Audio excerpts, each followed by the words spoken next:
We're finally picking up where we left off in part 1 of the DIY sheet metal ductwork trilogy. Would you look at that? Previously, we cut out all the floor openings, installed the return stack on our air handler box, and hung the first half of our return trunk. In this video, we're finishing that return trunk and all of its branches, getting started on the supply side, and trying our hand at a little drywall finishing. We took a pretty extended hiatus from ductwork to finish all of our wiring and insulation and all the exterior ahead of winter. But now we're back to it. It is a rainy, nasty January day. It is a perfect time to be inside working on ductwork all day. So we're gonna try to finish this return trunk up, basically picking up exactly where we started. We have gotten the ERV and dehumidifier ductwork in at this point. We did change up how the ductwork for the ERV is integrated a little bit. We decided to do a dedicated return for the ERV up in the main hallway, and then the supply for the ERV is going right into the HVAC return. That's covered in a whole separate video on the reasoning behind that. Check out our ERV video. We also put in a sprinkler system, which was part of the reason why I didn't want to finish this return ductwork, because with it in the way, it would have been much, much harder to get sprinkler piping in this location here where it goes out to all the rest of the branches. So that was another thing sort of holding us up. But now we are ready to go. The goal for today is just going to be to finish this return trunk here. We just have to take it out to like here, and our last two takeoffs are these two 8-inchers. Now, best practice, these would be a little bit further apart on the trunk, but we only have so many open stud bays upstairs where we cut those returns in, and that is where they got to be, unfortunately. But we are leaving the 2 foot of extra trunk on the end. That helps keep even pressure in the trunk itself and make sure that we're not getting too much flow out of this last return on the trunk. This is the next piece of trunk going up. This is another 14 by 8 section, 5 feet long. And to get our 2 foot past our last takeoff there, I need to add like a 6-inch section to this. So I'll take that off of this long piece right now. This is a 14 by 8 that makes up the very start of our supplied trunk, but we don't need quite all of it. So I'm gonna steal some from it.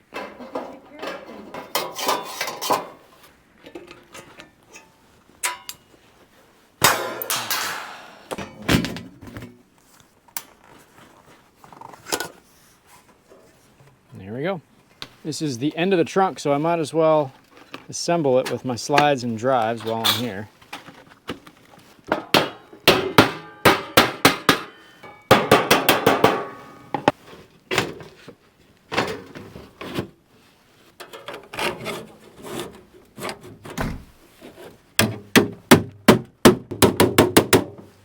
Before extending this trunk out, I needed to patch up this hole here. I had cut this for the ERV return takeoff, but we decided to do a dedicated return in the hallway for that. So the supply for the ERV is that next pipe right down there, but I needed to patch this little guy up. So I just cut a square patch panel out of some scrap, put some mastic on the underside of the panel before I screwed it on, and then I'm gonna take some SureTape 686 around this so this is nice and airtight, and it's like it never was cut in the first place.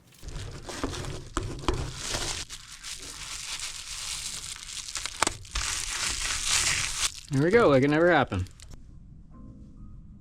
18.5 is 1, and 35.5.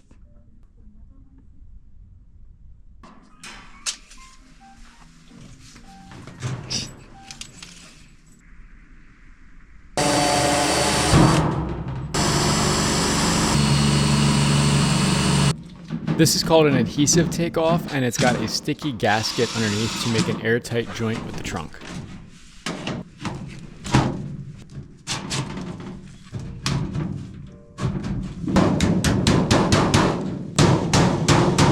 So are these the last 2 lines for the return, these 2 8-inch? Yep. Meanwhile, Lena finished sealing and insulating the last section of return trunk with the help of our little conehead apprentice.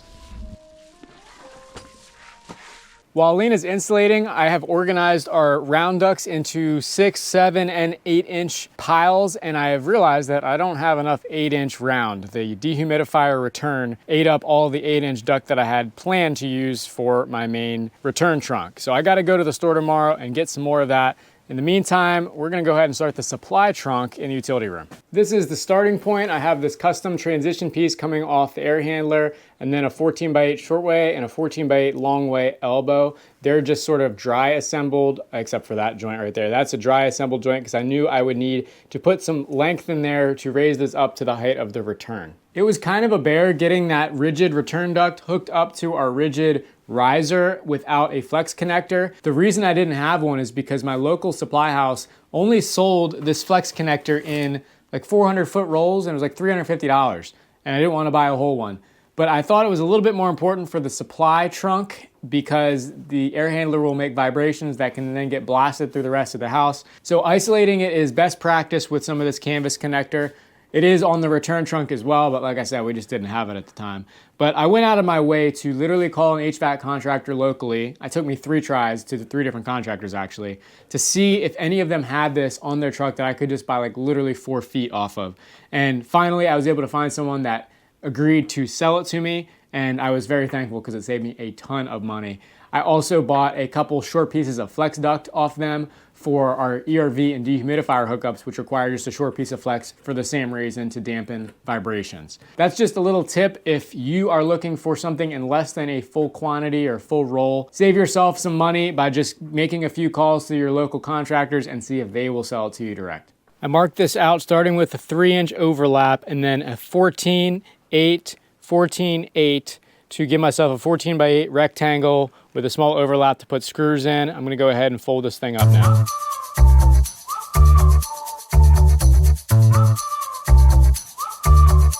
And there she is, a flexible 14x8 connector. I went ahead and cut my slides and drives and folded them over while I was at it. So this should assemble just like any other normal piece of ductwork, except it's got some flex to it. Comes apart right there, and I did have to trim that down a little bit in order to fit inside where the drives get folded over, but that was no big deal at all. Should make life a lot easier when trying to put the supply trunk on. I had second thoughts on the mastic. I think I'm gonna use Lexel instead, actually.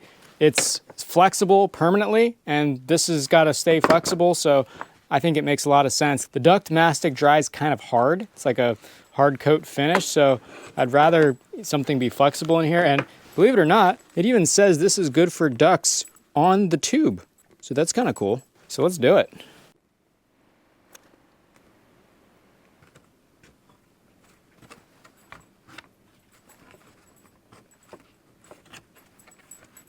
Now we got it over. I'm gonna give it a good squirt on the inside.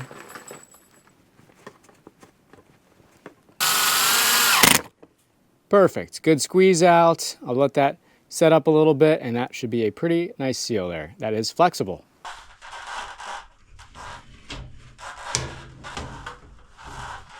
I gotta stay.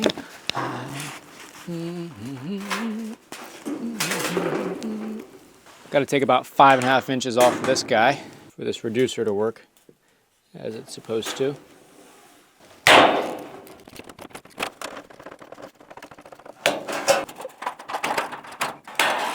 I'm gonna get this thing on a small one first, since there's 3 things to line up. It's basically got like this integrated S-cleat in the reducer, and that should slide right on to a 14-inch duct. Yeah, this is definitely the easier way to go about it. Less stuff to line up simultaneously. Now I just gotta trim the remaining piece, snap it together, and we can have one long trunk section. 6 inches. This, I'm just gonna take this little bottom tab off.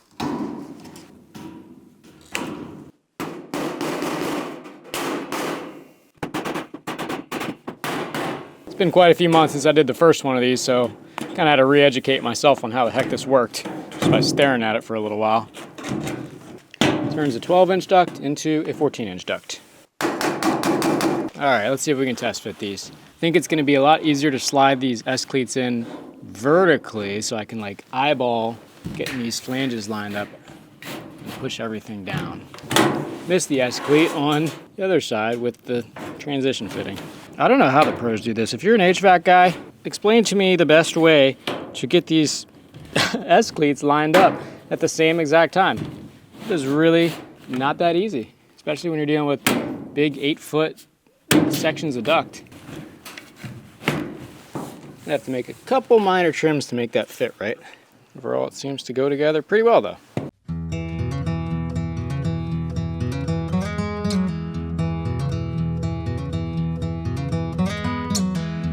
This guy is all insulated, sealed up, and ready for install. Let's go. We got a little bit smarter on this one, and we just raised the scaffold up so we can put the roller stand right underneath the duct, and that will help support it while we get everything fastened in. And I already got my little U-bar here ready to go. Just made that out of a piece of drive material. We're giving her one last little clean out with the feather duster. I introduced this in the ERV video, so I haven't talked about it on this yet, but we bought this as an easy way to clean out our ducts that have been sitting in sawdusty, garage conditions for quite a few months now. They end up getting sawdust on them, even with care and protecting them and whatnot. So next best thing before you clean it up is to just dust it out. Oh, clean it up? Well, same thing. Clean it up, close it up.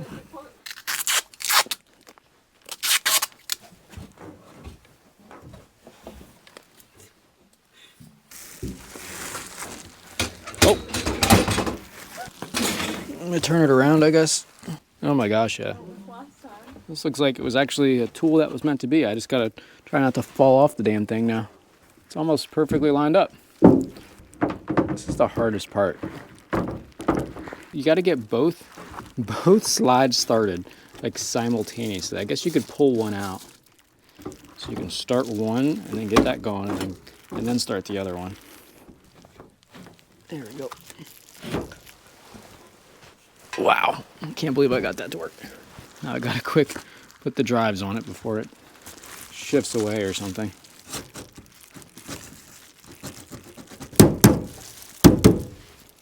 Ready for tape? Yep, seal her up.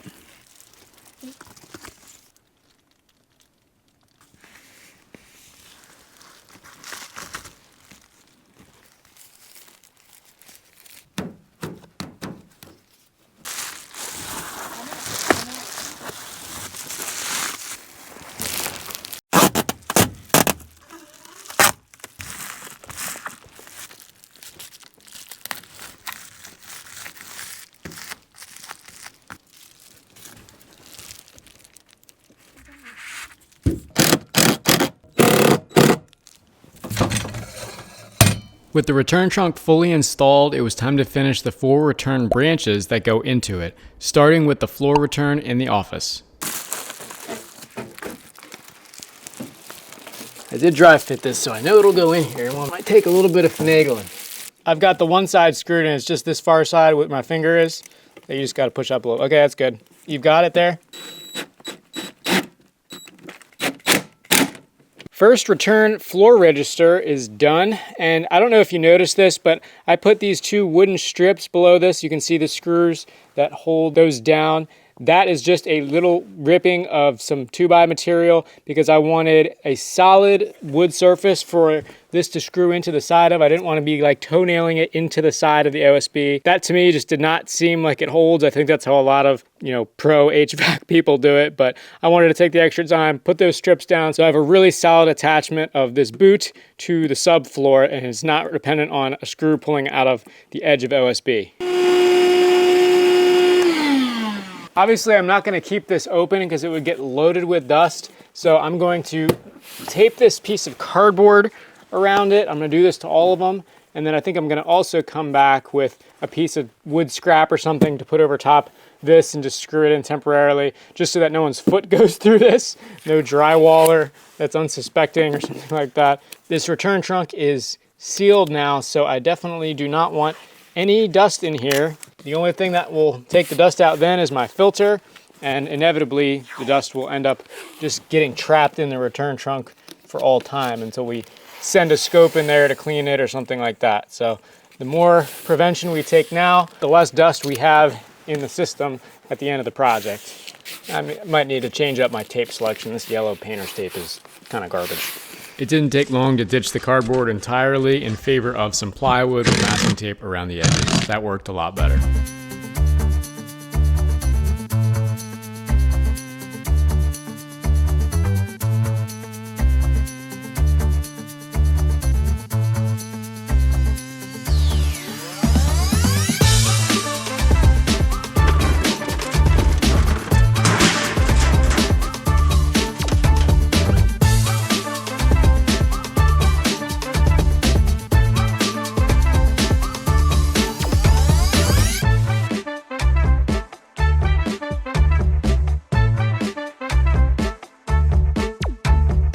With those last couple pipes in place, the entire return system for our air handler is finally done.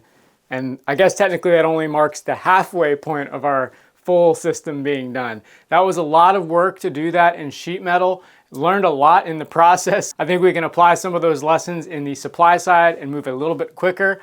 But overall, I think it went pretty well, and it's gonna be really satisfying to fire that air handler up and see everything working when we finally get to that stage. Before moving to the supply side of things, I want to just talk about some lessons learned, some things that we had to modify relative to the original plan, and a few things I would have done differently if I would have known better from the start. This is the beauty of what we're doing now, is this is the very first time, obviously, we're doing all of these trades, but we've designed this house to be addition ready, and we're gonna put a main house onto this eventually where we're gonna have to do all of this stuff again at some point in the future. So the idea behind this garage apartment was to do as good of a job as we can with the resources and the knowledge that we can find now, and use that experience and skill and apply that to our future projects. So I want to impart some of those lessons learned to you as well, and hopefully it helps you in your project. First, let's talk dampers in the branch lines in order to control the flow in each of the branch lines, which helps balance the system properly. If you'll notice, the takeoffs that I use, this is actually the ERV supply, so I don't have a damper in that, but that return and that return do not have dampers. Typically they have a little lever coming out the side of them. That's what the blade dampers look like. I really wasn't sure whether or not dampers were needed on returns or not, and I was talking with an Instagram follower about this who is an HVAC tech, and he basically said you can't have too much return air, don't put dampers on the returns. And then talking with Ross Trethaway from This Old House, he's a mechanical engineer who owns an HVAC design company. He actually recommended the opposite way after I'd already had all these takeoffs installed and the adhesive on and everything. So I really couldn't easily go back and change it. And I really hope it's not going to cause me any issues when it comes to balancing the system. If some of the returns are pulling more than they should and other returns are not getting any flow at all, I'll have to figure out a way to dampen the airflow at the grill, which is less than ideal because I think it increases static pressure a little bit more. The analogy I've heard between a takeoff damper and a register damper is like a register damper is putting your thumb over the end of a garden hose, while a takeoff damper is like squeezing the garden hose midstream. You don't have that crazy spike in velocity and pressure right at the end of the line like you do with the register dampers. So ideally, takeoff dampers right off the trunk are the best way to go for each branch. So I wish I would have installed blade dampers on these two returns that I can access here in the utility room. However, the two returns that are farther down in the soffit and will eventually be covered over with no access to them, I did not want to put blade dampers on those because I would not be able to easily access them in the future should they ever need adjustment or accidentally close. The thing about blade dampers are if there's a sudden spike or increase in airflow or pressure, they will typically move to the closed position rather than the open position. So they can very easily fail closed, and if you don't have access to them to open them back up again, that could be a problem. You're gonna have poor airflow out of that branch circuit. Additionally, if the ductwork is ever cleaned, which we do plan on getting done in the future, a high pressure vacuum hose being forced down that branch duct, as well as a big power duster or whatever they use to clean it, could also very well affect the position of that blade damper. And again, if you can't change it, you're kind of screwed with that. So I did not want to put any blade dampers in inaccessible locations, which is really the majority of the soffited trunk ducts. There are some pretty cool solutions to get around inaccessible dampers. There are cable actuated dampers that can be controlled remotely. There are actually motorized dampers that you can run a little, I think it's an RJ45 wire back to a central location. You'll see this a lot in like commercial buildings where you can adjust all of the airflow controls from one common place, or it's even hooked up to an automated system. However, these all come at a cost, and I just really didn't want to spend it for this project. This is a pretty small ductwork system in general. I think we'll be able to tune it just fine with both register dampers and changing settings on the air handler. This is pretty much the standard method for tuning and balancing residential air handling systems anyway, so that's what we're gonna stick with. Before we get started on the supply trunk, I want to wrap up the ceiling finishes above the corner of this room where our air handler is, because I will really not be able to easily access that once that supply trunk's in. It's like 4 feet I would have to reach over into the corner. So I wanna get a row of Sega Myrex up and a couple sheets of drywall above this whole return trunk and get it all packed with insulation as well so that we don't have to really ever access above that again. These are the only 2 bays I'm leaving free of insulation for now. There will be 2 supply branches here, so I will just have to insulate around those when the time comes. On either side of each duct penetration, I pocket screwed in some 1x blocking to back the split drywall around each duct. Daisies blooming. Then we got to work using up our insulation scraps to fill up the floor platform. Our office is above this, so the goal was to provide a little more sound deadening while using up scraps that otherwise would go to waste. You've put a spell on me, and I hope that you never decide to set me free. Here's our first supply run, just getting the insulation all in, packed in all around it, and then we will be ready to start on Segan drywall. Greatest feeling that I could ever dare to dream is you forever moving next to me. I've got this first bit of Sega Myrex up. This will be a whole another set of videos on what this is, why we're putting it up, but it's got to go before the drywall. So that's going to be the first step all the way down, and then we will drywall just 4 feet all the way down over top of this. And this is an absolute carpentry challenge of a lifetime because of all these pipes. There's like, I think there's like 17 ceiling penetrations in this utility room between the ducts, extra conduits, wires, smoke alarm box. It's just so many different holes, and they're all sort of randomly placed. So it's tough to cut around that, but we're doing it one piece at a time. I did the easy piece first that has no cuts in it, and then I'll do the second piece kind of in the middle with these holes cut out of it. It's just slow and steady going, but if we want a complete install of the Myrex, we got to tackle this utility room ceiling. So this has kind of been a task I've been dreading, doing the ceiling above this HVAC stuff. Those kind of tasks exist all throughout these projects where it's like some parts are really fun and some parts are just not so fun.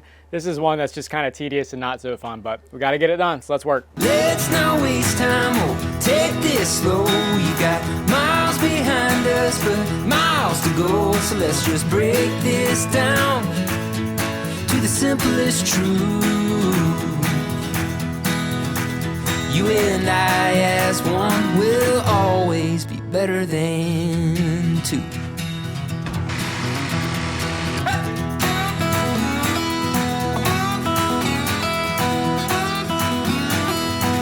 Literally drywall dust sandbags under my eyes.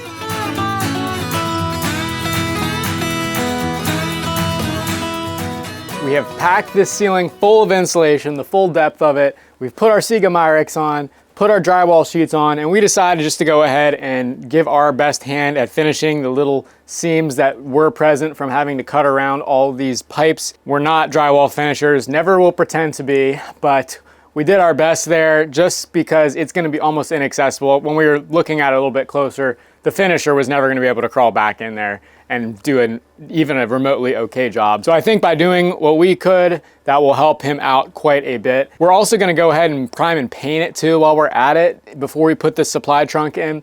But we have the supply trunk here on stands, mocked up, and that is basically just to see our takeoff locations where I need to cut the holes. Let me show you what I'm talking about. Harbor Freight roller stands for the wind yet again, and these are our 2 first supply branches that come off here, a 6-inch and a 7-inch. And I was pretty careful about leaving these to the right height when I initially stubbed them down, but I did have to cut out about a 1/4 inch off of each of them, but better too long than too short for sure. So these takeoffs will go right on top of the supply trunk. The supply trunk's at the same height as the return. And I gotta say, this canvas connector is one of the best things I ever put on. I would have never been able to connect this thing otherwise. It's not sitting quite level yet, but this will be a little bit more stretched out. That was a good buy despite the pain that I had to go through to get that material. Definitely makes that a heck of a lot easier. I'm gonna lower this guy down a little bit, get these takeoffs pressed up in their respective pipes, and then go ahead and lift this back up. That way I'll know exactly where to cut the holes for these takeoffs. We're all set. Everything is nice and level and straight and parallel with the return trunk. This guy's pulled not like super tight, but somewhat straight anyway. I didn't want it to be too bent out of shape and cramping the flow. Now in theory, all I should need to do is trace these guys out exactly where they're sitting, and then I can cut my holes. It also happened to work out perfectly that this flex connector gave me just enough height to get it nice and taut, and then this is also sitting perfectly even with the return trunk. I was not planning that in particular. I thought I was gonna have to add some small piece to this, or maybe try to subtract some small piece from this elbow to get it right. But gosh, I love when things work out like that, just completely accidentally. The last thing I need to consider before taking this supply down is how I'm integrating our dehumidifier into it. That's an 8-inch outlet right there, and it just so happens I have enough 14 by 8-inch duct to get a side takeoff in right there. Let me show you what that looks like. I'll mount this little extension on the back of the main trunk. This is an 8-inch no damper takeoff, and then this is a little one-way backdraft damper. It's got these little butterfly flaps in here. This little guy makes sure the air only flows one way. So when the dehumidifier is running, it's pumping air into the trunk. That pressure goes left and right and up into my branches. But when the main air handler is running and the dehumidifier is not running, we're not pumping air back through the dehumidifier. This guy closes and all the air goes down the trunk where it's supposed to. This little guy was only like 20 bucks. I think I got it through homedepot.com. It was drop shipped from some other supplier. And this was a major recommendation, if not a requirement, to install one of these guys if you're integrating with your main trunk. I'm gonna go ahead and mock this up before taking that supply down, just so I know I get it in the right place. These are like double males that won't go together, so I'm gonna cut this guy off. That'll get this a little bit closer to the trunk, which is probably better, I think. And the short piece of flex that will connect this to the dehumidifier will be able to be a little bit longer, which helps dampen vibration and sound. Luckily, there's already a manufacturing mark of some sort on here that I can follow. Get a nice straight cut. Please work. Nice. That'll hook right onto this guy. Gotta just cut that hole. This flange is obviously wider than my 8-inch trunk because the circle is 8 inches and the trunk is 8 inches tall. I'm gonna just either fold that down maybe over the top or trim it off, one of the two. I'll be sealing it with tape as well as this adhesive gasket that's on it, so it should be good to go. Have just enough, just barely.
Supply branch 2 out of 9 going up. You can pretty much free flow it everywhere. To be honest, I think doing our own HVAC is the most proud I am for all the trade work. It is just difficult in all senses. So much cutting, measuring, taping. Oh jeez. So much to learn. I'm up here measuring for the pipe from this boot over to this pipe that we just put up, and I hear a little something in the utility room. Hello. Coming from this pipe. Hello? Hello. I can hear you perfectly. It's so funny because I was over here doing stuff and you started talking, and for some reason I thought you were in my brain for a second. I was deep in thought thinking about why we're self-building our own house. I don't know why I was thinking. Oh gosh. And getting philosophical on us. And then you started talking to me, and it sounded like you were right here. There's a perfect sound tube. That is one of the downsides of using all sheet metal for the ductwork, is it does transmit noise, so we'll be able to hear our air handler a little bit more than if it was a big flex system, or if it had, 5-10 feet of flex at the end of this run here. And that was a compromise we were willing to make, just because all of this ductwork is going to be locked behind drywall and Siga Myrex, and we'll really never be able to access again. So if there was any chance that flex gets ripped or torn or somehow gets messed up in the future, it is darn near impossible to remedy the situation without either tearing into this drywall or tearing down from the floor below. Don't want to do either of those. So we will live with a little bit of extra noise to have the peace of mind of having all sheet metal ductwork that can be cleaned easily, and we know will not have any major issues down the road. It's a well-proven solution in many ductwork systems for a long, long time. Not saying flex duct is that bad of an option. It's very quiet and nice. In fact, we'll be using some short pieces from the ERV and the dehumidifier to keep their vibration down. However, those will be exposed in the utility room for easy access if we ever needed to replace them in the future.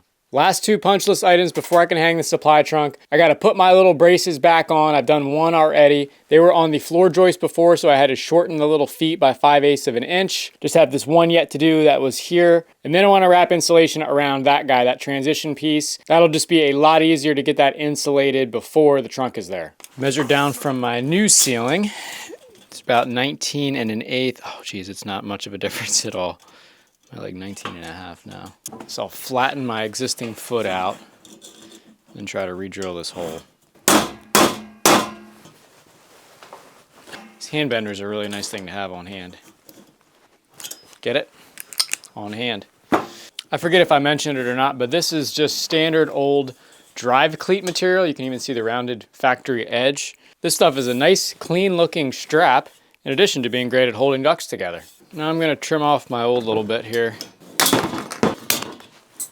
And I need new holes that are on the inside of this bend that I just unbent, because it is not gonna hold much anymore. I found the best way to drill through this is, rather than going to find a drill bit and get my drill out and everything, just use a zip screw, which goes through it real quick, and that's all you need.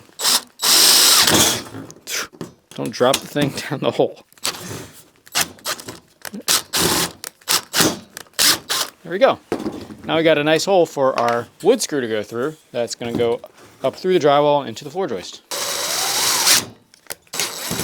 To mount these guys to the ceiling, breaking out the good old reliable GRK cabinet screws, 2-inchers.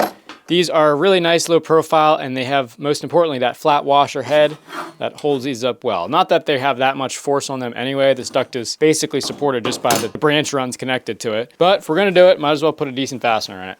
I'm putting the hangers 4 feet apart, which is every 3 joists, and that seems to be just plenty. Nice and snug. Beauty. Now I had these straps tying it to the wall before. It was just this little, again, piece of drive cleat that I bent up to keep the duct from sort of swaying like this back and forth relative to the wall.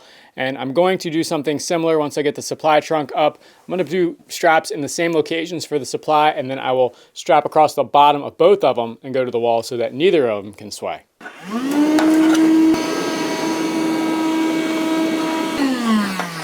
As always, before insulation comes sealing. And what better to do that with than our tried and true SF686. Not cheap by any means. I found the best prices on Amazon. It's like $40 to $45 a roll or something like that. My local HVAC supplies place has this stuff at $60 a roll. I was like, what? Got to be careful when buying from the local suppliers, because man, do they upcharge sometimes on sometimes the simplest stuff. And most contractors just don't even bat an eyelash at it, but as a homeowner slash DIYer slash I'm trying to do this project without taking out a loan, I do pay quite close attention to the pricing of like literally everything, down to the fasteners and tape, and try to get the best deal on it anywhere I go. Sometimes though, the local places are the best place to go for pricing. Anything that is too big to ship, I mean, you're gonna pretty much always win out there, but this little stuff is where they get you. Ready for insulation.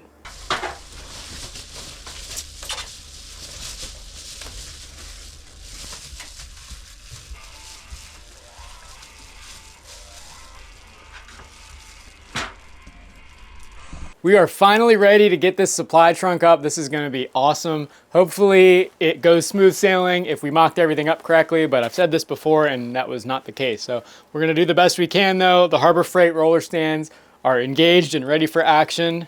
Let's get this supply trunk hung up. Lower your end.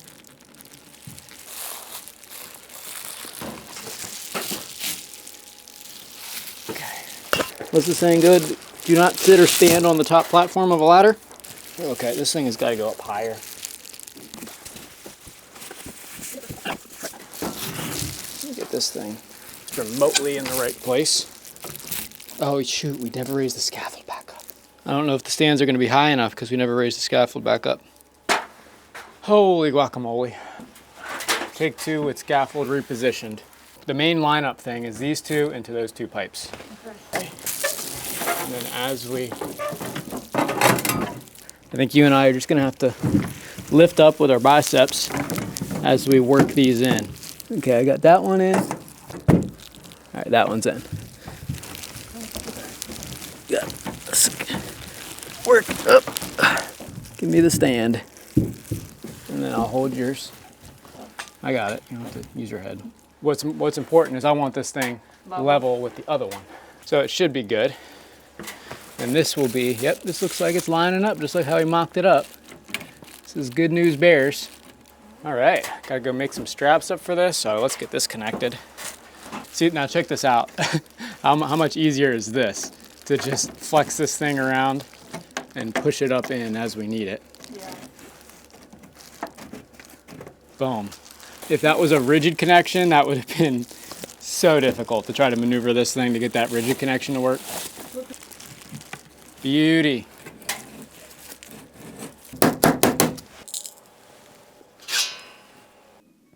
Well, it's hanging on its own now.